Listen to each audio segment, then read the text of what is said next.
Let's do it. Alrighty. Here we go. My name is Marty Fox from WHITEFOX. Now, here's the deal. We may as well go straight into it because we already started talking to our guest who is here with the Fox, Marty Fox. And we're joined by Chris Kohler, a familiar face to many of you. You may not even know why. You're like, I know that guy. And I'm sure you get that along the street. People come out going, where do I know you from? There's a bit of that. Yeah, it has to be. But we're laughing because Channel 9 or 9 News, you do across the network, you do all the finance and reporting for that. And then, of course, Marty on the block, Channel 9. And that's where I started. I did Kids WB in 2006. Kids show, Channel 9. I was at Bendigo Street, back at the home of TV. Were you Channel 9 then, when Bendigo Street was still up? No, my first Channel 9 was Willoughby in Sydney. Yes. Which was kind of their version of Bendigo Street. And then they switched across North Sydney. I came down to Melbourne and have been at Docklands ever since. Oh, so you're originally from Sydney? I lived there for 5 years, but I was born and raised in Melbourne. But spent a fair chunk of my working life in Sydney. Can we touch on this? This is a very, very, you're going to find this funny. We've had some weird coincidences on this show. In fact, we had Matt Rockman, who's the guy who started Seek, and he just happened to drive past my house. Turns out he lived in my house. That's how we met. That's how we got on the podcast. Now, you may not know this. I've got a feeling you don't know this. I went to primary school, and there was a girl in my class, and it's just struck me when we had Chris on the show. There was a girl in my class at primary school, and her name was Phoebe Kohler. I'm quite familiar with Phoebe Kohler. I've got a missed call from her right now. Is that your sister? It is one of my sisters. In your class? In my class. What are the chances? Primary school. I went to Glenferrie Primary too. There you go. That's crazy. Isn't that weird? But how's this? Yesterday, I had somebody sitting here asking about the podcast, how things are going. We're having a business meeting, and that person was Ant Catalano. And I brought up your name. Oh, yeah. And then Ant Catalano goes, well, his dad, Alan, gave me my first job in media. I said, what do you mean? He goes, well, Alan was the boss of the paper at the time. Yes. He then saw me at a lot of auctions, buying properties. I was, in the industry. And he said, Ant, why don't you head up this column, the property column? So it was your dad that gave Ant his start. And he graduated quite a few times. Then he gave me a job when I went to work at Domain. Anti. 2016, yeah. This is a very That's pretty amazing. So we should probably start by introducing you properly. And also, how we first met was just being a bit of an insider whenever stories were coming up on Channel 9. We're going to talk about that connection because I think that's really interesting to delve into. I think Chris might have some questions for you as well. Yeah. But Chris Kohler, you've obviously a background in journalism and finance. And for those who don't understand or know this, your dad, and this is why I remembered Phoebe, because I don't think she was at school with me for a few years. I think she went somewhere else after grade 4 or 3 or 4 or something. Yeah. She went to a different school. Yes. Right. But I remember her dad. We all knew her dad was this quite big wig, journalist and financial expert. So Alan Kohler, if you haven't heard the name, is Chris's father. And you grew up with a man who's as influential as any in finance and probably journalism in Australia. He edited The Age, Australian Financial Review. I think he was part of the Australian Financial Media Broadcast or something like that. Yeah. And so he's done a lot of things. He's an Order of Australia. He's a great man. So I would imagine there's a huge amount of influence on you and where you've ended up. Is that fair to say? Yeah, that's probably fair to say. I said to him a little while ago, I wondered if you were a butcher. I wonder if I had been a butcher, or something like that. You're making some great butchering videos. Oh, yeah, they go viral. Yeah, they might. No, I don't know. Look, he's, yeah, sure. He absolutely. When I was a kid, I used to watch him do the finance report on the ABC News every night. We used to talk about it afterwards, and we'd kind of, maybe on the ride to school the next morning, we'd talk about some of those sorts of things. And so it was kind of one of those types of, I was really lucky as a kid because I had access to this guy who was telling me not just the 2 minutes that he was giving on the news, but what he kind of thought about it as well. So it was a lucky thing to grow up with that for somebody who had an interest in those sorts of areas, the economy, what how money works, that sort of stuff. So you kind of end up getting that extra little bit of insight. And then by the time I went into uni, I decided that was something that was interesting. I kind of wanted to look at the more global macro, and then basically went straight into finance journalism and haven't left. So it's kind of, I just say right out the gate, that's privilege. I was very lucky to have access to him. Yeah. For somebody in my position. And was there ever that sort of moment of, going into journalism, TV, or, into your own company, or, what were your options when you were finishing? I'm kind of in awe of someone like you in that you back yourself enough to do the company thing. I kind of was a bit more shy and wanted to do employee thing. But look, I went into newspapers first with a view that I would love to do TV eventually, and luckily those opportunities came after a few years of doing newspapers. But the opportunities, I think, is interesting. The first thing I'd say to anybody who's starting out in media, you just got to look at social media. Yes. Every major opportunity I've ever had has been through social media. Well, and he probably says the same thing to do with what he's done with his business and how he grew his own personal brand. I wanted to say at the start, for those who look at you and go, I know that guy, at the moment, you are synonymous with the well-explained finance and kind of commerce videos, memes, if you want to call them that. I mean, you've got over 250,000 followers across TikTok and Instagram. You're getting millions of views on videos. That's getting enormous cut through. And although they're funny and they're humorous and they've got that irreverence, they actually have a point to them, right? Like there's obviously something behind this. And from an outsider watching what Chris does is he has the acumen, he has the look, he has this very funny way of explaining something that's quite technical. It's dry in layman's terms. Yes. So if you don't understand anything about a particular sector and you watch one of Chris's videos, you can't not understand it, which is the engaging part to it. But the humorous side of it is it's brilliant. The part that just... So where did it start? I come here every day. You guys are making me feel so good. This is great. When did it start? When did it start? Is it how you said that you had that shyness, but yet you're in media. And what I've learnt through being with Channel 9 is there are so many media personalities that do have a shy introvert nature, which is fascinating. I'm an extrovert, and I thought that everyone in TV would be more extroverted, and it's just not the case. No, it's a really good point. And I find speaking, doing what you would do in front of an auction of a huge auction, scare the pants off me, but doing it in front of a camera, you can kind of handle that. It's funny, because if you'll be reading the news, right, in a studio, everyone in the studio, there's a person doing the auto cue, there's the stage, there's the floor manager, producers in your ear. As soon as they bring in a classroom full of kids on excursion, all of a sudden the heart rate goes up. It doesn't make any sense. Yeah. It's the eyeballs. It is. It's funny because there are people out there behind the camera watching, but it's not in your mind. Yeah. Well, it's funny because after that very first segment on the block as an auctioneer, there was then pieces, to camera and so forth, and people said, how do you know how to speak on camera? And I'm thinking, well, for 15 years I've been calling auctions, there's so many uncontrollables. And auction, I truly believe, is the hardest thing that you can do in a live environment because of the finances that are associated with that, with people's lives. So you're, trying to facilitate a business transaction whilst still entertaining. Auctions are entertaining, which is weird in itself. Like your TikTok. That's why we like covering auctions. We go along and, they say, how do you make good content? Raise the stakes. Well, the stakes are very high with auctions. What did you call it in your latest video? Yelling at someone. Yelling in the street. There's a bit of that. Yeah. No, it's funny. And neighbour might come out with a cup of tea and watch you. They might. And they might clap you. I think they probably will, especially if you're calling the auction. Somebody will come out and want to watch that. But no, look, as I said, there's been a few people who sort of say, Joy, you want to be buying an auction. And things, I agree. It's actually a pretty good way to go because you can see what's going on around you. The market's happening in action. And for someone like me who covers markets, it's all on screens and it's all kind of behind closed doors. The thing about an auction is the market is right there. Yeah. You're looking at it. And it's kind of interesting to look at it in the flesh. It's very. And we're about to have one of our first auctions down in Mandurah in WA. And we've got office in Perth, obviously. We've also got an agent down in Mandurah. And it's not an auction market. Don't do auctions there. But yet, everyone's upset because they're missing out because the homes are going like this. Yeah. It's this is the best transparent process of buying a house. Yeah. So on the personality side of things, how many years now with 9?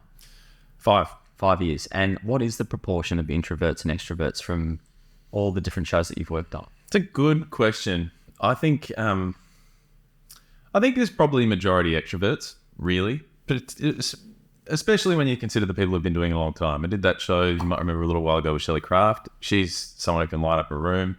Katrina Roundtree, the same, very extroverted, very able to walk in and just say good day to everybody. There are definitely people, though, who aren't as sort of, excitable and interested to... Who are the ones that people wouldn't see as introverts, for instance, that have quite big profiles? Peter Hitchener's pretty introverted. Yeah. I mean, he's I would say he's a very outgoing personality. I love it whenever I get a like from Hitch. What it is with Hitch is just pure kindness. Yeah. Yes. Like he is just Golden the son. most delightful man. Yes. And he won't rub your face in anything. He's not a big noter, No. but he's genuinely interested in how your day's going. Yes, yeah, I every agree. time. It doesn't matter if you're cleaning the floors or you're the CEO. He's that kind of guy. But can I just say on that, and this was my experience being at Channel 9 and meeting, learning, and becoming friends with all the journalists. People like Clint Stanaway became friends. He was at Channel 9 when I was there, and Christina Hearn. Was that journos aren't necessarily... It's a bit different when you set out to kind of... Well, journos more academic. traverse a media career as a host. It's a bit different to journos who end up in the news because that's part of the process of it, but the journalism is the core. So I think you probably find different personalities in journalism who become media personalities versus someone like myself who's trying to be on Kids TV. It's a bit different, right? Yeah, absolutely. You're right about that. Look, for a lot of the just journos, it's just really about the story, and the TV is the medium for it. They could be doing it on print when no one's looking at you, but they've decided that they wanted to have a crack. And there are those people who have to get themselves ready, have to kind of gear themselves up to jump up and do a piece to camera, whereas other people just grab a microphone and away you go. So there's a big mix. I mean, there are a lot of people. There's a whole lot of different personalities in there. But I've been coming from newspapers, everyone sort of said, "Oh, be careful in the TV world. There's a lot of snakes." I have not found that to be the case. They're lovely people. They're all good. Yeah, but it's every industry. There's snakes in dentistry. There's snakes in real estate. There's snakes like... Those snake it dentists. is what it is. Yeah. There's great people and shit people in every sector. True. So can we talk a bit about, my mind is going overdrive and where we can go with you, but let's start with print media because as journalism has evolved, you talked about social media taking over. Let's go back 10 years when print was still a big driving force. I know it was obviously on the decline. Was the writing on the wall? Like what have you seen in your time in print? And how has that changed to now, obviously? Because anyone can be a journalist now, was what it feels. Yeah, that's true. Look, I went into the Australian. They were hiring some extra business journos, and they needed somebody to do their online financial markets blog. So that was kind of digital first at a newspaper. So I was primarily doing digital, also writing for the paper. That was probably 2013. By 2014, the head of digital had come to me and said, "Hey, I think we should do the 3 most interesting finance stories of the day on social media, just for Facebook." This back when Facebook Video. Yeah. And so we started doing that. Myself and a couple of other digital producers were just putting together this video, which would go for a minute and a half. And it was basically a complete blind spot for the bosses because they were obviously very focused on getting the book out every day. It was a big job. But we just sort of decided we were going to do these 3 stories of the day. And before long, they were doing well, and not well by today's standards, but maybe anywhere between 30 and 60,000 views on Facebook. And so it kind of became this thing of, this might actually be okay. Maybe we should make a bit more of a thing of this. This is back in 2013, 2014. So before you knew it, we started to grow it. We started to get access to some of the studios they use for Sky. We started using AutoCue. We started using overlay and graphics a little bit more. And that's when it got picked up by Domain and Fairfax, and I just basically moved with it. And so you went from the Australian to Domain Fairfax. Yes. Yeah. Basically to do more of that. There was a couple of this is back when the avocado toast thing was blowing up. So there's a lot of eyeballs on the whole affordability issue for the first time. We talked about that in our podcast yesterday. Did you? Because we put up a board Yeah. after a property sold in South Melbourne that said Heath and Rossi have been eating smashed avocado for years, and they've just bought this house. And then that caused Gurner to reach out to me and form a relationship. Yeah, exactly. So it was that perfect touch point. Everyone was talking about it. It was Bernard Salt who did the original article. Tim Gurner jumped on it, became a big thing. So there was a lot of eyeballs on that affordability issue for the first time. I think millennials were really like wanting to talk about it. Yep. And so we just rolled into Domain Fairfax and just started pumping out content on that, and it did well. And then eventually I got an opportunity in TV, which was good. What was that first TV opportunity? Sky News Business, which became Your Money, which was at the time a joint venture between Nine and News Corp, shot out of Holt Street in Surrey Hills, Sydney. Lasted about a year, and then it went down, and I went to Sky for about 6 months, and then I went to Nine. So in media, as I'm sure with lots of industries, there's a lot of bouncing around different newsroom, different cities. Nine has a great feel. Absolutely. Every time there's been anything Nine related, it feels really cool. Yeah. It's just got this aura. But it's weird because in the last few years, they all own each other now. So there's kind of like, you do all these videos on monopolies. There's literally like two companies now. Yeah, well, there's a bit of that. I mean, look, it's there's probably more happening in media than there are, because the bar to entry, as you said before, is so incredibly low for media. You wanted to start an airline, almost impossible. Yes. You want to start a media organisation, bang, away you go. Start doing videos and content. So just on that then, your dad, legend of the industry, obviously edited The Age from like 92 to 95-ish. That's the time in my mind, because my dad was an Age reader. We'd take it out of the plastic wrap, we'd sit on the table, you'd open it up, big broadsheet. Yeah. He must look at it now. What does he say about where media and journalism is at? Because he was at what I would see is the pinnacle of when it was at its top, at its peak, to now. It's very different. What does he say? But is it at its peak then? I find that it's at its peak now because of the accessibility. Accessibility is good, but disseminating what is real and what is legit. People go, I don't read the Herald Sun, it's not real. I don't read Fairfax, they're not bad. But I also feel that there's more real now, because you've got the ability for people to just put their voice out there and actually say it as it is. Sure, but not all the voices are very well researched. I mean, what's your view on it? But a lot of it is also opinion. Of course. See, it's interesting to me because back then, for example, you're an Age or you're Herald Sun, you're ABC, or you maybe 9 or 7, you're Holden, you're Ford. Now there's, 95, 100 different types of cars. Yes. Is the car industry worse now, or is it better for people? I don't know the answer to that. Yeah, it's fair.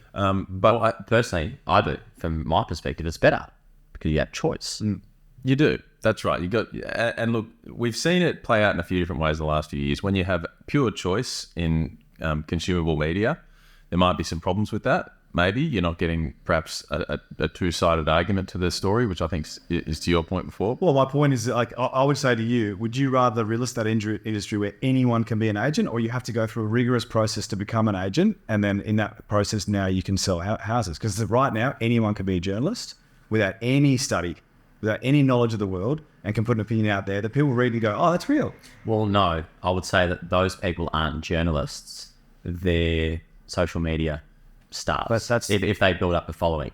If you've done your time and you've done your study, then you are a journalist or you are a real estate agent. But if you're just throwing opinions and advice, then you're just somebody that's got a following and a loud voice with very little merit behind. Some of it's AI now. This is the thing. It's interesting. That's like scary. News.com.au, apparently some of the articles written by AI. Well, yeah, and I saw an interview being given by someone in AI, which was phenomenal. Like, the answers were bang on. But that's the people in media, like particularly like newsreaders and so forth, that's scary. I think one of the scary things there is the use of AI and the use of other people's profiles to try and sell something. So I have a big problem with TikTok. I've got about 10 or a dozen impersonators on TikTok that are using my profile, my videos to try and sell products, scam products. Yeah.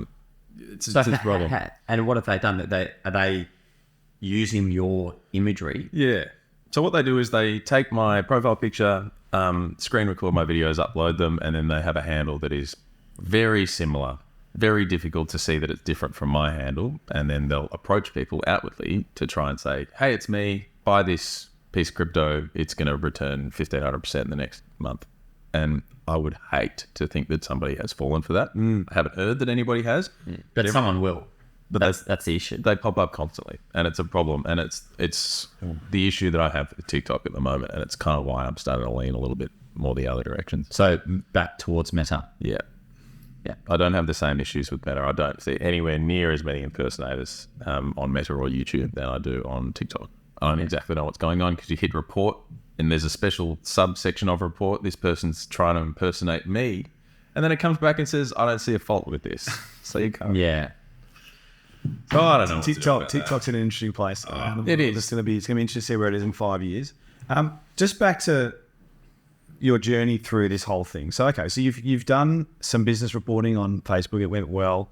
Then the show goes to another network and you go up there. When did you go social media? I assume you had it personally, but in terms of using it in a business sense, Firstly, how were you using it? And when did you decide, hey, we can have a bit of fun with this? Because you clearly have a cheeky personality and you have that fun and you've got a sense of humor. When did you go, all right, let me put something out and see what sticks? Do you remember the first video you did like that? Yeah, I remember the first vertical video I did where I had printed out some charts and I was just holding them up and saying, hey, have a look at this chart. This is what I reckon about it. And it was a different style to the TV style.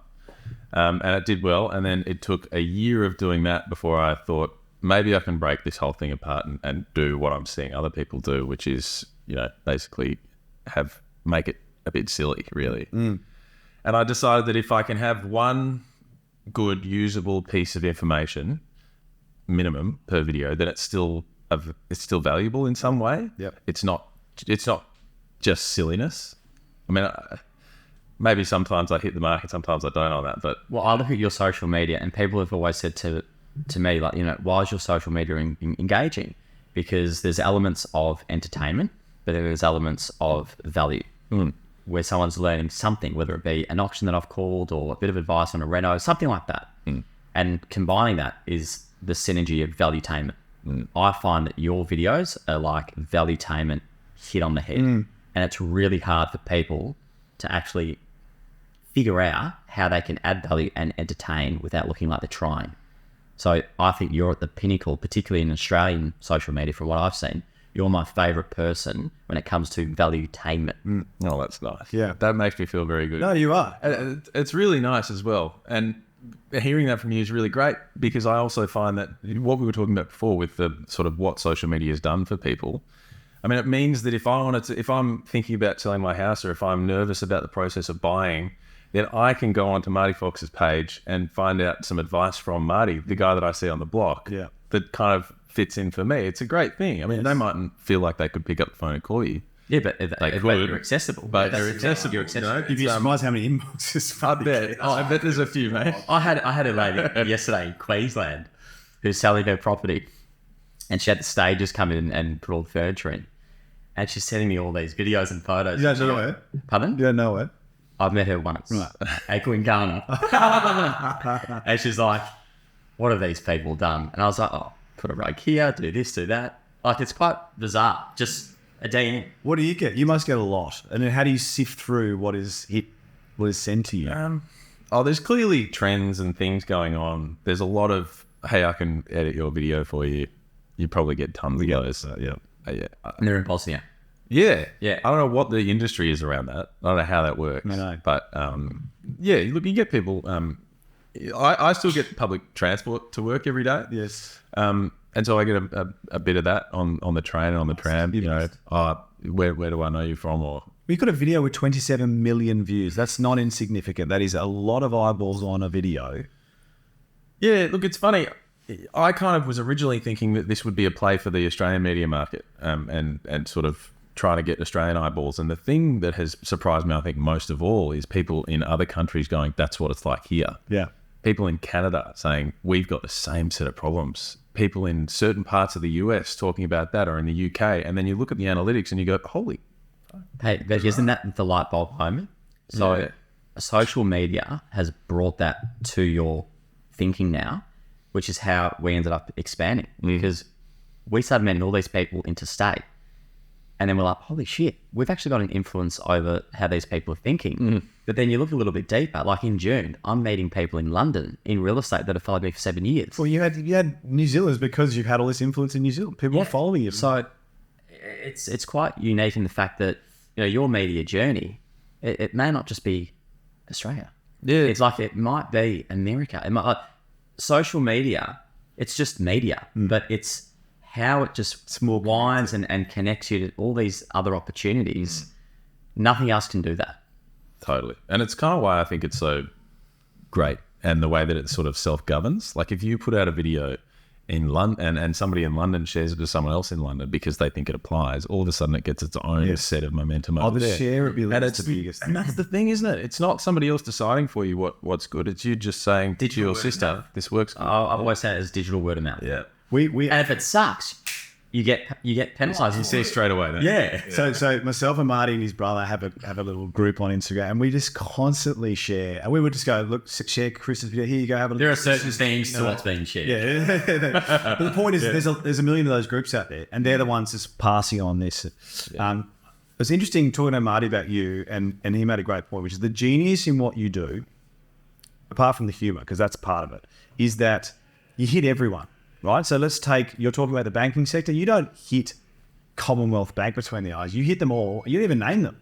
You don't need to name them. I think that's really clever, because what it means is you don't have enemies out there, right? They may not make themselves known. This is where you see that Chris is an academic. You know, he's not somebody that's just trying. Yes. He's actually genuinely intelligent. Yes. And then he's pairing that with the humour and the ability to deliver. So it's a triple threat, which, if you keep building on that, it's just going to go bang, bang. Like, I see it, like, I watch you on TV and I see what's being put out, and I just know for a fact that you're just at the cusp of some hectic, amazing things. I've called it. I'd love to know, like, who, obviously your father's a huge mentor, but who have been some mentors behind the scenes that have helped? Because people say, well, who's helped you? When I think about these people, they're instrumental in getting me to where I am now. There's got to be some of those key people. You must feel like this with some of the younger people working with you, the importance of being a kind of a level and a good mentor and influence on them, because you'd be that for a lot of people in here, I'm sure. But I've really noticed that every newsroom I've gone to, there have been some really smart people, you know, whether it was at Sky, it was Tiggy Fullerton, or, you know, whether it's coming in tonight, it's Hitch. People who've got the experience, but people who are really good at something, and you just try to take a little bit of that. You know, I think Lavinia Nixon is one of the best on-camera presenters. Correct. So genuine, easy to watch, so kind of nice, and it's just it's the easiest to Effortless. She's the same off camera as she's on. That's the thing about it. Yeah. I did my first piece on television with Lavinia on postcards, and I felt like I was just sitting with like just an old mate. Yeah, and she has that effect. Yeah, and people behind on the couch get the same feeling, I'm sure.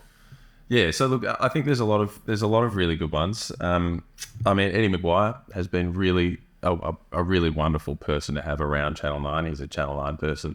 And I'm still yet to meet Eddie. And he's just down the road. And we went to the same school. Literally. Oh, there you go. CBC. So I'd love to see Eddie. So he's in every Wednesday for Footy Classified, and he makes an effort to walk through the newsroom, shake everybody's hand, say, "G'day, what's your story tonight? What are you doing tonight?" You know, he cares, and it helps. Yeah, I think, and you're able to kind of say, "Oh, what do you think about this?" And he'll tell you. It's great. People like that. I mean, aside from the fact that I think he's probably the best TV talent Australia possibly has ever produced. Like, no one can host a show like Eddie McGuire. It's amazing, really. So kind of just being able to watch how they do that, you kind of just, you're sitting there taking notes. Like, how's he bouncing off that person? What are some of the questions he's able to get good responses out of? Because what you find is most professionals at the top of their game, there's very simple little formulas. And if you can just get a couple of those nuggets, it transforms everything.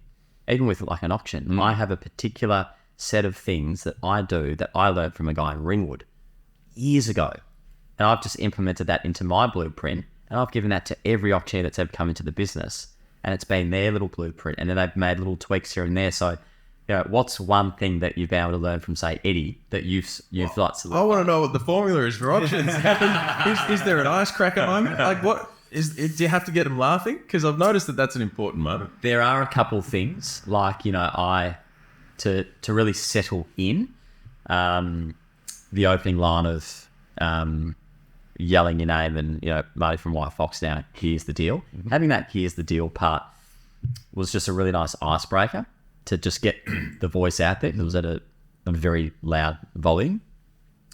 When you're reading the auction rules and particulars of sale, I dropped off going through folio and volume numbers, because if you make a little trip up there, when I was a young auctioneer, it would sort of freak me out a little bit, but no one knows what the numbers are. Stomach drops. So yeah, absolutely. So now I just go, I'm not going to read through it in its entirety. Then there's things that you touch on about direct assignment that you know off the back of like your hand. So at least when you say those parts, because you're up and looking around, you know every word, it looks like you're confident when really you're shitting your pants. So there's these elements of things that you know through and through, things that are louder, things that are softer. So you're conveying confidence when really you're as nervous as all hell. Because who's going to be nervous and yell? Not many people. So it's changing volume, changing where your eyes are looking. And then when the bidding starts, there'll be things like if there's an awkward silence and somebody grabs their phone or grabs their ear or something and you go, was that a bid, sir? No, you got to keep your hands in your pockets. So just trying to just make it a little bit more engaging. That's where the live... But that would be one of 10 things that I've got up the sleeve. You talked about this. This is where the live aspect of an auction, or when you're speaking to a group, is in a way better as a presenter, because you can react. When you're in a studio, this is the funny thing about, like, I was thinking about you're talking about the journalism and the news studio. I remember walking in there once to watch Hitch do his news, and the studio is pitch black pretty much. There's a guy behind the camera. There's no one else in there but Hitch. He's reading the news by himself. He's actually doing his own auto cue because you can do it under the desk. And I'm thinking that's a skill in itself, because you're just so alone. Whereas when you're in an auction, you're alone because all the eyes are on you, but everyone's there. Well, I said this to you after doing those throws on the Today Show. Yeah. An auction is difficult. Sitting on a couch with a host, like what we did in New Zealand on their Today Show, speaking to, I think that's the easiest, because you've got the cameras, it's 2-3 people, and you're chewing the fat. Like you and I on a couch and a camera, Joe and I, fucking set like we are blow now. the ball. Yeah. Exactly. Yeah. But going in and having Stanners, and he's in Sydney, and I'm sitting in this funny little dark room, and he goes, now let's talk about this, that, And all and you the can other. hear, And all you can hear, Yeah. and you can't look at what you're looking like. You've got to look into this little dark hole. I think that because it's live, that is the hardest thing to do. That's actually harder than an auction for me. That's interesting, mate. Like, I kind of was always curious about that, because being in that shoebox is hard. You don't know really what's going on. You can't get any of the visual cues. When you're talking to somebody, you're reading cues. Yes. But when you're in that box, you think, are they rolling their eyes? Yeah, I don't and know. you can't look at them because then your eyes are low. So the guy comes in and he opens the little door and he goes, make sure you look at the camera. And I'm like, how's this guy? Make sure you look at the fucking camera. Yeah. All right. Or your earpiece pops out. Help! Oh, yeah. That's why that people speak over each other so much in those environments, because you can't tell when they're... Sorry. Yeah, no, you go. Sorry. That's not all that. It's a challenge. Some people can get it out of the meat of the bat every time, but Yes. for somebody first time, it's really tricky. Oh, I was proper shitting my pants. Yeah. I think it was with, Sophie and Clint. I came out of there, called Mum, and I was like, hey, she goes, oh, that was brilliant. I said, that was the hardest thing I've done. That's the other thing. It always feels, you come out the other side like, oh my goodness, what have I done? And it feels worse, but it looks great. Yeah, well, you think that you've made a mistake on your words, and in that little black box, it felt like 4 seconds. And then you watch it back and you're like, oh, no one's going to know. Yeah, exactly. Time stops in there. Oh, yeah. I want to keep coming back to the stuff you do on social media, because I think that's at the moment it's so interesting. And this is a two-part. We didn't get the nugget from Eddie, though. Nah, well, I think Eddie's influenced him in his own way. Yeah. So, firstly, I think it's a really funny thing. Imagine this: you've seen a lot of Chris's videos, and a lot of them are filmed at Channel 9, I think, in your office. Well, so imagine this: you're going about your day, and you look in, and you see Chris Kohler by himself playing 4 characters. One's got a tie around his head. One changing shirts. Yeah. One of that, right? Yeah. How long do these things take? What's the ideation of them, and how long do they normally take to film? I've always got about 4 in a Google document that I'm writing, either at home, like, wake up in the middle of the night, make a couple of notes on it, and then you sort of sharpen it up, and then all of a sudden you're okay. I actually don't have any interviews for the next 3 hours. I'm going to duck in there and try and knock out 2 of these things. How often are you posting these valuetainment pieces? Once to twice a week. I'd probably do more if I could, but it's not really a main thing right now. So you're just ducking into this boardroom off to the side of a current affair. So those poor people have to watch me hauling hard hats and high vis things. Throwing Skittles everywhere. That's it. Like showing the proportions of... Yeah. Or like my boss will come over and be like, are you counting rice? Yeah. You haven't got enough on your plate. Like, we need to make something. I'm like, no, it's fine. It's for a video. It's like, oh, okay. Kind of spending about half an hour filming them takes a little bit longer to edit them. I'm still stupidly editing them on my phone because I am a bit of a shocker. Like, we've got this incredible bank of professional editors at Channel 9 who look over my shoulder and just go, this is the worst thing I've ever seen. You need to get... So you have still edited every single one of your own videos? Yes. I love that. Jesus. On my phone, and it's like just like the tongue comes out. Yeah. That is Sort of stuff. 6'2". Yeah.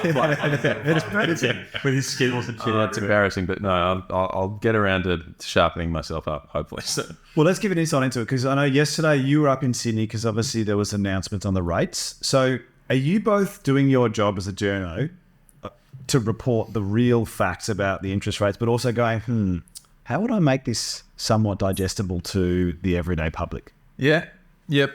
I mean, that's the most, like, a big story like that, you have to go, okay, here's the important information. 1, 2, 3, you got your inverted pyramid, you got all of the stuff you learn in journalism school, and I've got to do that because it's important. It's in the first break of the national news. We've got to do this right. And then you kind of end up thinking, what are the conversations that I'm having with my wife or my, sister? Like, what did they do with rates? And then you find yourself telling them, oh, they didn't move them, but now they're a bit worried they're going to have to move them, and, I don't know them yet. And then all of a sudden you kind of have this weird and sort of funny conversation. You're like, if that's the conversation, then why don't we just muck around with that conversation? Because there's a million people sitting over dinner going, how does inflation even work? Why would they raise rates to then bring, that's the normal Yeah, conversation. like, why are they hurting us by lifting rates if inflation's already up? It's like, that's just a dick move. Yeah. Why would you do that? And why do the banks? Dick move. And why do the banks? Dick move. Yeah. Because again, people don't I don't think until they see videos like yours, there'd be a portion of the population who don't understand that banks don't have to raise their interest rates, right? They just do because it's profit, right? They got the net interest margin to worry about. Yeah, it's funny. I mean, in the last week, we've had half year results from Westpac, NAB, and ANZ. And the first thing you look at is the overall profit figure. You look at the net interest margin. Is it narrowing or widening? At the moment, they're all narrowing. But then you kind of think, okay, what's the next conversation to have around that? Because if I put up a video right now that says, NAB, $3.5 billion in profit for 6 months, it's kind of interesting, but it's not that interesting. I think the more interesting thing is to say that all of the big bank CEOs are worried about competitive pressures between themselves at the moment. What does that mean? It means you can drive a hard bargain at the moment. You can get them to lower your interest rate, and they will. If you get on the phone. So that's, I think you go, okay, well, fine. We just heard it recently that there's ANZ who's now offering that you can leverage up to 95% and not have any LMI. Yeah, That's with big purchases though. Well, that's 4 million plus. Yeah. But still, that's a huge market. They want your business. They don't want to lose it to each other. More than they don't want to lose it to one of the minnow banks. They don't want you to go from, say, ANZ to Westpac or NAB to CBA. And so they'll offer you a good rate. Like the average standard variable mortgage rate in Australia at the moment is 6.36%, right? If you can get on the phone, you can chip that down by 20 basis points. And if you're somebody with a... So people should be at like 5.95. Well, there are 30 lenders in the country offering sub 6%. Like, that's pretty good. 30 lenders, that's a lot of choice, under 6%. People would be saving tens of thousands of dollars from lifetime. And if you're under pressure, that was the message. You got up, we did the package on the news last night, got up and Pete Overton in Sydney through to me and we said, okay, well, what's next? It's like, well, the message really is don't wait for the RBA to cut rates, get your own rate cut. Hassle a bank and get your own rate cut. Now, if you're under pressure, we're talking $110, $120 a month. If you're on a $700,000 mortgage, which is, we're not talking $4 million mortgages, $700,000 mortgage, $110 a month. If you chip them down by 25 basis. For a phone call. For a phone call. Yeah, I think that's the biggest grab from this is that don't wait for the rate cut. Give yourself the rate cut. Just get on the phone. And look, fair enough, you probably can't do it every month. But if every 6 months, call your bank. I mean, they want you to. The CEOs are saying, call us. We don't want you falling into arrears. We don't want you getting into hardship. Give us a ring. We'll work it out. And we know from their half-yearly reports, they're under a bit of pressure. They don't want their net interest margin shrinking. They've got shareholders to keep happy. So what's 10 basis points? It helps everyone. I think it's important. Very. So have you ever had anyone approach you to do a video for them in terms of like... Yeah, mate. Yeah. I wasn't with that. I don't mean the lobbyists. I don't know. I'm thinking about the sort of stuff you do and the competition type. You talk about grocery stores and you talk about airlines and banks and have you ever had anyone discuss with you? Could you do one on X? Yeah, people all the time are saying, maybe you could do one on Hex or maybe you could do one on, what was another one? There's a few like topics that people, come up with. What about big... See, I've gone the other way. Yeah. I've gone, forget the education out. Now, Chris Kohler. What about the brands that have said, hey, can you do a video for us on this? and remunerate you for that because you have that skill. Yeah, look, it happens. That would be coming. And rich. It happens, but that's kind of a very difficult area of communication. You know, You become less bipartisan. Right? you can't really do it. I mean, there might be a But how do you blend journalism and the brand of Chris? I think that's the big question right now. I think that what you just asked Particularly is the growing big your question. family and getting, stronger in the media. Yeah. Like, that's something. Yeah, look, I think the thing you've got to hold on to is that you've got to be somebody who can be trusted. You've got to figure out the balance, and I don't know who's figuring out the balance just right. There's probably some really good examples that I'm not thinking of, but it's the challenge, because there are people who are getting $1 million a year from YouTube through content partnerships and sales and things like that, and it's popping off. I've got a family member who works on podcasts for people who are getting those squillions of followings out of Melbourne, and it's a fair blind spot for people a certain age and over. Look, it's kind of the bold new world, and the chips are sort of falling where they may at the moment. So That's probably we're in the middle of something for you personally. That's a really important code to crack. I reckon you could actually do live shows. In all seriousness, you on stage talking to a group of people who don't know a lot about interest rates, banking, finance in general, and making it fun and digestible and enjoyable. It actually would work really well. How you would do it is you do it quarterly, so that the economy that you're talking about, the sectors are all relevant. Moving, yeah. And you have it as a 2-hour thing. And by the time you leave it, what he's guaranteeing is that you're leaving smarter than what you were when you came. Are we managing Chris now? I think we are. Well, my first question is, can you come to the first one? Can you do my quarterly panel chat with me? Absolutely. Absolutely. But that's the other thing. You can find 4 or 5 different industries and end that educational piece with an open dialogue with people at the top of their games in different sectors. Again, it's just like twice a year, 4 times a year. If my kids were able to go to something like that, I'd send them. I just want them to just sharpen up on that broad knowledge to know where things are going and what's relevant. I'd have that happening from 15 plus up. For instance, schools would actually want that. Well, I was going to say, that's a great point, because that's why I reckon they missed in our era growing up. Teaching about money, like mortgage, and some of the shit that I learned at school. Yeah. I didn't know that shit before. It's true. Talk to me about a tax return and, that shit ain't... And it's a problem because you get to a certain age, you get into your 20s and you realise, actually, I'm interested in this. But no. I need to be. How do I live? Totally. How interested were you growing up with Alan? Yeah. I was interested in the ways that he was telling me. Yeah. I wasn't finding a lot of that information coming through in school, to your point. Yeah. And then once I finished and went into uni, I realised, this, information about markets, information about the economy, it's a key to understanding important and interesting things. Yeah. I did international relations at uni, and I found it just so fascinating. Yeah. How geopolitics works, how nuclear arms proliferation works. I don't know why, but it was just fascinating to see how these things play out in a very human way, but in international settings. And then all of a sudden, the money factor. So it started off with basically. Can you help us in valuetainment on those? Maybe I'll get dragged away by my heels, I think. Where the world goes, yeah, exactly. And then it just comes down to money. For me, the thing is, and I think if you explain this to kids, I find that in high school, a lot of people are interested in psychology. It's a popular topic Now. And for years, I think you'll find that it's a popular subject in year 11 and 12, but economics isn't for some reason, when really economics is mass psychology. It's why a lot of people are doing what they're doing with their money, which is one of the most important things they've got. So I think you got to present it, I think. So let's just say you're not a journalist and you're not in TV and you are in the business world. What are you doing? I'll be asking you if I could have a job. I don't know. I mean, yeah. Look, with that business acumen background, if you went more private, what do you think your passion would have been? Look, for me, it was probably always content-related stuff. I was never much good at sales.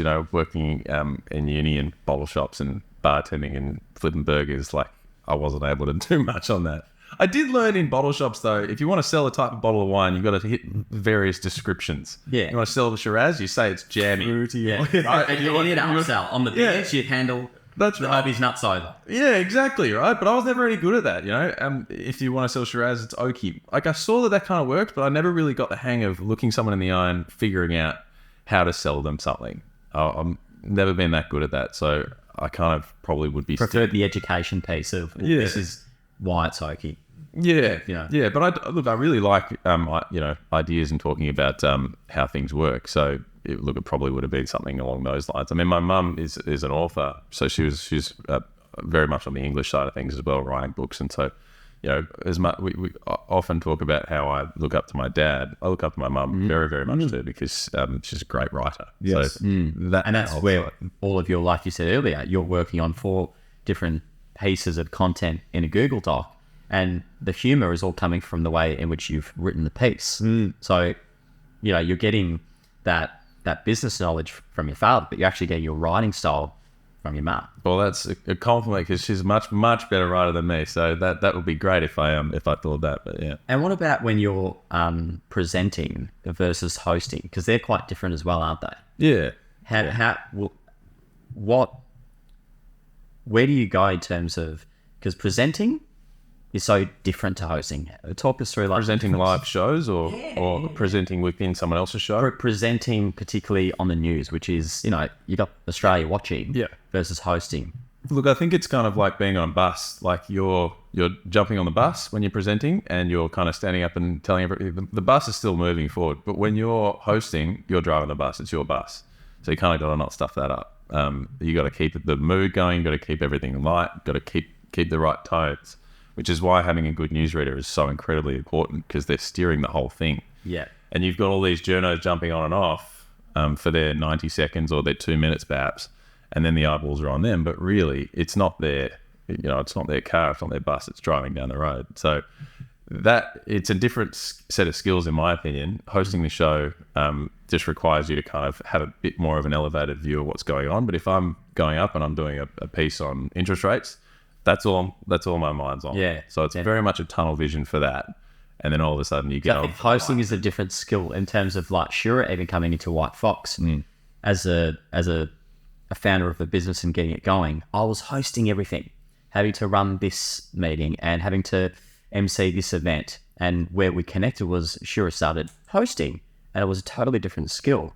And as the business has evolved, particularly like right now, I'm presenting on TV.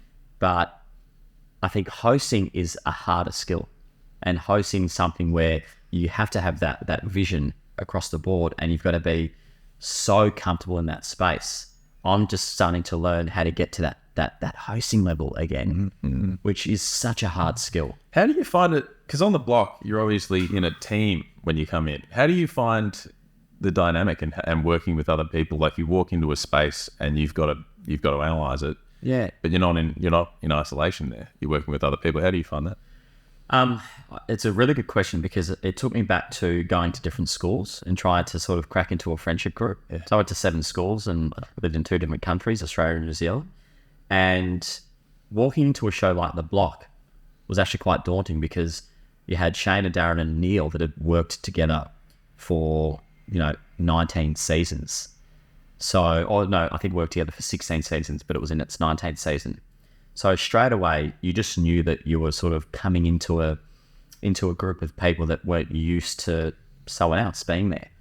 So it was just trying to be respectful, coming in with an angle that was different, and also asking for their advice. How would I do this? How would I do that? So coming in quite humble in the fact that I'm new to this, but I'm an expert in my field, and I will deliver on what it is that I know. But what I don't know is this TV world. And I made it really clear, and I just asked a lot of questions of them and learned a lot from them very early on. And Scotty and Julie and David, the executive producers. So for me, going into that environment, it was about backing the knowledge, much like yourself with, feeling confident enough to do social media, giving yourself that voice outside of Channel 9, and what most people should do in business. If they've got a voice and they're an expert at something, back yourself in. So getting to the point was just asking a lot of questions and knowing that there's value there. They've asked me to be there for a reason, and I've just got to understand that I've earned that.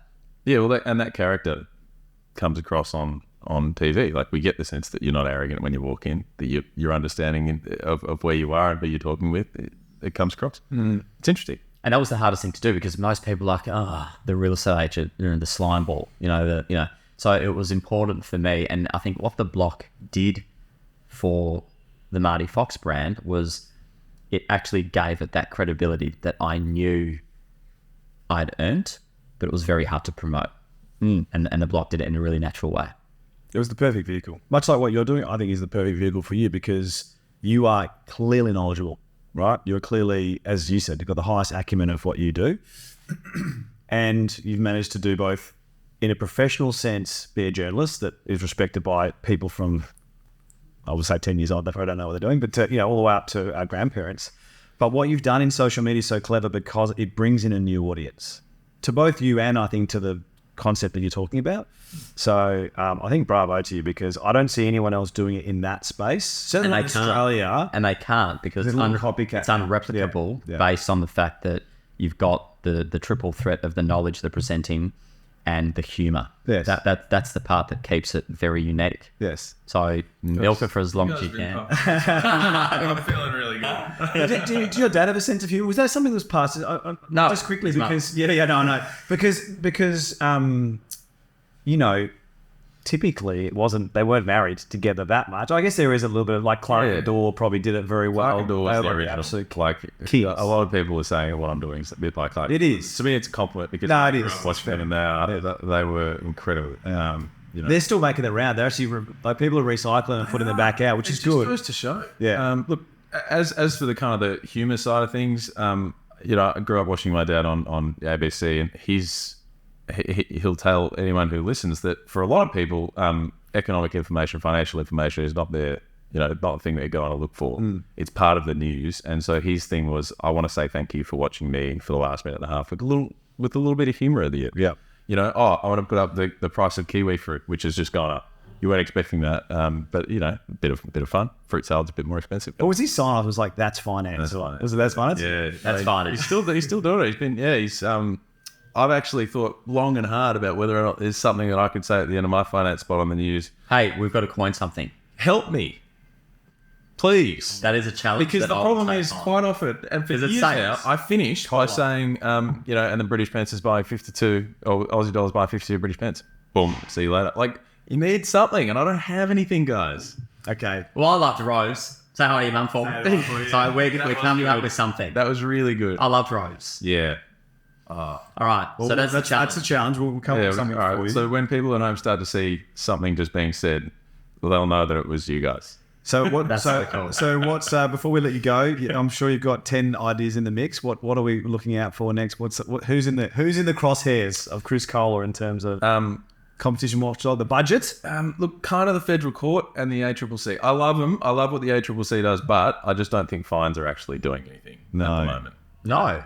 When big corporations are fined tens of thousands. Well, they're winning. If they're getting fined, they're doing the right thing. It's a cost of doing business. 100%. Like, let's say you made $3.5 billion in 3 months and you did it, through terrible measures. Not saying anyone's done that right now, but we're talking, $20 million fine? What is that? Drop. So I think there's probably something to be said about that. Well, keep an eye out on social media. So on Instagram, what's your handle on Instagram? At Chris Kohler. Chris Kohler News. Don't go to Chris Kohler News with 2 S's because that's not him. Yeah. And TikTok the same? Same. Yeah. So keep an eye for that, mate. Thank you so much for coming on. We love what you're doing, and keep doing it, because I think it just brings so many people into that world, and it, as Marty said, very explainable for the layman. So Chris Kohler, the king of Valley Tainment. I've loved it, guys. Thank you. I'm going to pick your brains about some market insights. Oh yeah, you wanted to ask about auctions that can happen off camera. Yeah, we'll hear about what Chris Kohler's about. Hey, mate, thanks so much for coming on. Thanks for having me. And thanks for joining us on with the Fox.